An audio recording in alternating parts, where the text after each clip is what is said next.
जय हिंद, जय वंदे भारत। यहाँ आज मैं उपस्थित हुआ हूँ चाय के साथ। चाय मेरी चली रही है, साथ में आप भी चाय पीजिएगा। ज्वलनशील मुद्दा है जो कलकत्ता में रेप केस हुआ है, उसके जस्टिस में डिले, प्रॉब्लम, राजनीतिक हस्तक्षेप, पुलिस का इन्वॉल्वमेंट, जुडिशल का इन्वॉल्वमेंट, पब्लिक का इन्वॉल्वमेंट, लोगों का, भ्रष्टाचार का। तो आज हम उस परिप्रेक्ष्य में बात करेंगे। मैं तो ना किसी पार्टी के रिलेटिव में बात करूंगा, ना ही किसी धर्म के रिलेटिव में बात करूंगा। मैं सिर्फ न्यूट्रल होकर बात करूंगा सोल्यूशन पे हम कैसे काम कर सकते हैं। जैसे कि आप जानते हैं कलकत्ता में बहुत ही जघन्य अपराध हुआ है। हर एक व्यक्ति उसको देखे स्तब्ध है। लेकिन आप कब तक स्तब्ध रहेंगे? 1 महीना, 2 महीना? क्या ऐसे केस पहले नहीं हुए हैं? हर बार होते हैं। 2 महीने चलता है, मीडिया को जब तक उसमें टीआरपी दिखती है वो तब तक आता है। जैसे कि मैं अभी पूछूं आपसे, क्या जो देहरादून में रेप हुआ है, बस स्टैंड पे जो रेप हुआ, उसके बारे में कितने लोग जानते हैं? कितने मीडिया ने उसको कवर किया है? हज़ारों रेप केस होते हैं जो झुग्गी झोपड़ी में रहते हैं, उनका एक्सप्लॉयटेशन होता है। कौन उसको ध्यान देख रहा है? तो मीडिया भी सिर्फ उन्हीं टॉपिक को उठाती है जहाँ पर उसको टीआरपी मिले, और हम लोग भी ऐसे ही हैं। दूसरा रहा राजनीतिक पार्टी का इन्वॉल्वमेंट। राजनीतिक पार्टी का तो इन्वॉल्वमेंट आपको पता है, जिसकी सरकार जहाँ होगी उसके हिसाब से ही वो मॉडलिंग करके उसका स्ट्रक्चर बनाता है, उसके फेवर में अनफेवर में करता है। जैसे कि आप यूपी में होगा तो कांग्रेस आपको इतनी एक्टिव दिख जाएगी कि उससे बड़ा धर्मचारी या हरीशचंद कोई होगा ही नहीं। वहीं अभी पश्चिम बंगाल में तो कांग्रेसी न्यूट्रल हो जाती है, बीजेपी एक्टिव हो जाती है। तो कोई भी पार्टी न्यूट्रल होकर किसी भी इस तरह के केस में आपका साथ देगी, ऐसा होने वाला नहीं है। जनरली सब बोलते हैं कि कानून क्यों नहीं बनाया जा रहा, सार्वजनिक फांसी क्यों नहीं दी जा रही है। तो मैं आपको बता देता हूं कि हमारे संविधान का जो स्ट्रक्चर है, न्यायपालिका, कार्यपालिका, विधायिका, जुडिशल को आपके कानून बनाने पर व्याख्या करने का अधिकार होता है। तो अगर आपका सार्वजनिक फांसी पर या किसी तरह की फांसी पर अगर केस कानून बनता भी है तो जुडिशल इसमें हस्तक्षेप कर देती है। तो सबसे बड़ी प्रॉब्लम मैं जो मानता हूँ, जुडिशल का जो डिले करने का तरीका है। अभी महाराष्ट्र वाले केस में 32 साल लगे हैं।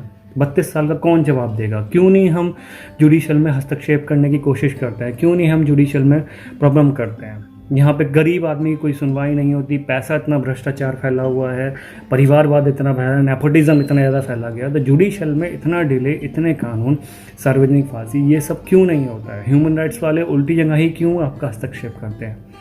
मैं यहाँ एग्रेशन की बात नहीं है, मैं यहाँ पर बात करने आया हूँ हमारे भारत देश में केस इतने बढ़ते क्यों जा रहे हैं। तो सबसे पहले मैं रीज़न बताता हूँ अपने माँ बाप का, इन द सेंस कि हम जो पेरेंट्स हैं, पेरेंट्स का सबसे पहले क्या है, आज हम आधुनिकता में इतने व्यस्त हो गए हैं कि हम नैतिकता अपने बच्चों में ट्रांसफ़र करते ही नहीं हैं। सब आजकल पैसों से तोले जाते हैं कि आपके पास पैसा कितना है। तो is the humble request to all parents regarding all accepted all. तो मैं कहूँगा कि आप उनको मोरल वैल्यूज़ ज़रूर सिखाएं। रक्षाबंधन मनाएं तो उसकी वैल्यू बताएं क्या होता है। तो वहाँ से चीज़ें शुरू होंगी। दूसरा क्या है, हमारे पॉलिटिशियन को न्यूट्रल होकर इन केसों पे कानून बनाना चाहिए, और जुडिशल पर भी प्रेशर बनाना चाहिए कि आप त्वरित निर्णय लें और न्याय हो, और उसकी अस्मिता को ध्यान रखते हो, उसके प्रति न्याय हो। जो रेयर्स टू रेयर्स हैं उनको सार्वजनिक फांसी देनी चाहिए, या जैसे कि सऊदी में होता है वैसे मैं फेवर में हूँ। मुझे पता है ह्यूमन राइट्स वाले मेरे को प्रॉब्लम कर सकते हैं इस चीज़ के बारे में, लेकिन अगर डर नहीं होगा तो कानून व्यवस्था नहीं चलेगी। आप बोल रहे हैं कि कानून व्यवस्था आपको हर हॉस्पिटल में सुरक्षा दे, पॉसिबल ही नहीं है। इतने सारे पुलिस वाले आप कहाँ से लाएंगे? जब तक आप नैतिक रूप से सजग नहीं होंगे, आपकी शिक्षा नहीं होगी, तब तक ये पॉसिबल नहीं है। अगर गवर्नमेंट जुडिशली बोल भी देती है कि सुरक्षा दी जाए, सीआरपीएफ लगा दो, इतनी फोर्स आप लाएंगे कहाँ से कि हर हॉस्पिटल में आपको 24 घंटे कोई नज़र नहीं रहेगा। आप फिर बताएंगे कि मेरे आर्टिकल 21 के अनुसार को स्वतंत्रता दी गई है, फिर आप बोलेंगे।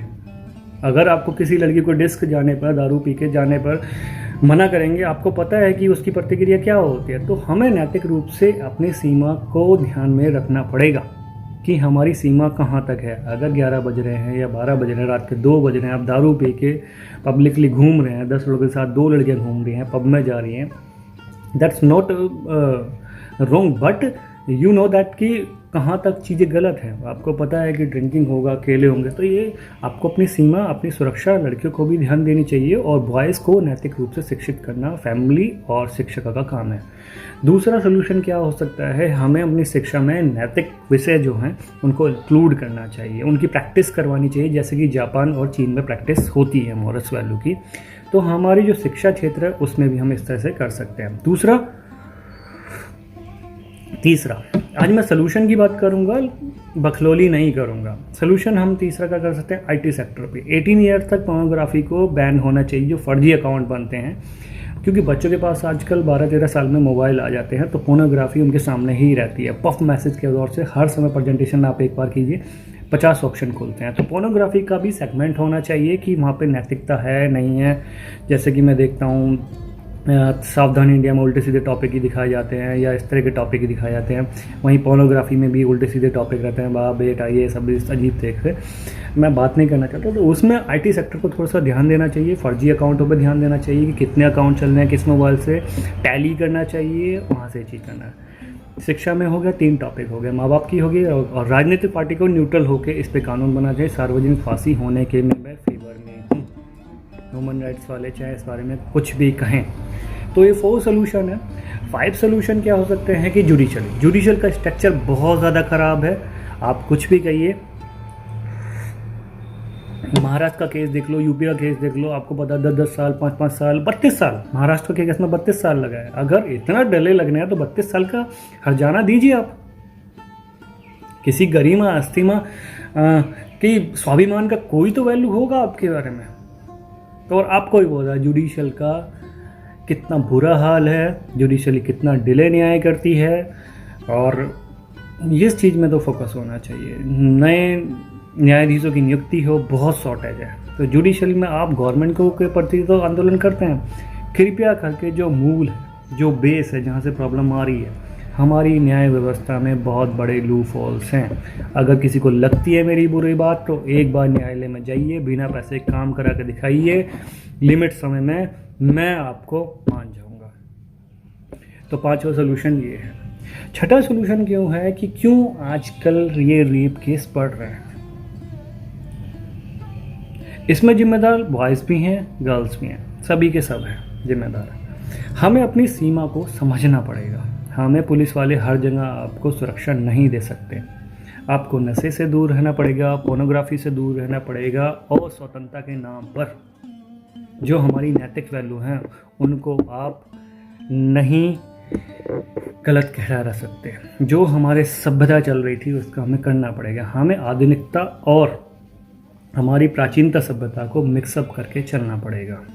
जैसे कि मैं पब में भी जाता हूँ बट ड्रिंक नहीं करता हूँ, पार्टी करता हूँ बट मैं गलत सिगरेट नहीं पीता हूँ। तो दैट्स इट।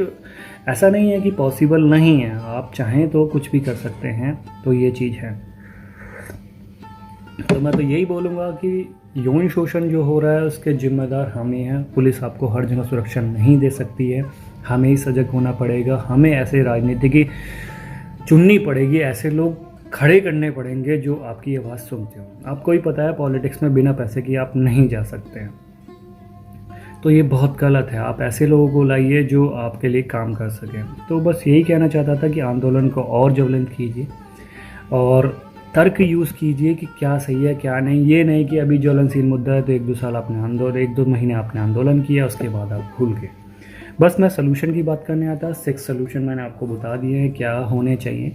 राजनीति, कानून, जुडिशली, ये सारी चीज़ें, और मीडिया का बहुत ज़्यादा इन्वॉल्वमेंट है। इतना सारी चीज़ें आप मीडिया केवल ज्वलंत मुद्दे ही दिखाती है।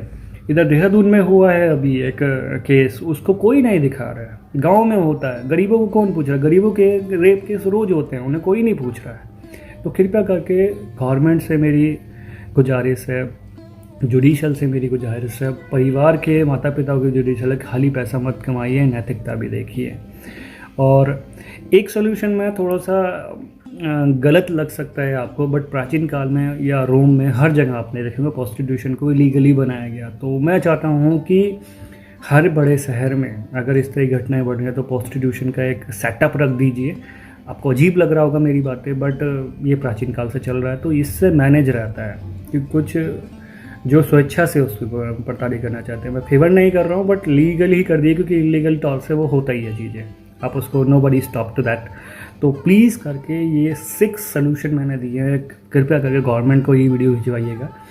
तो इस चीज़ से ही हमारा होगा सब्जेक्ट, शिक्षा विभाग में भी, जुडिशल में भी, सारी चीज़ें जो भी हुआ, कलकत्ता, यूपी, उत्तराखंड, देहरादून, सारी चीज़ में जहाँ हो रहा है बहुत गलत हो रहा है।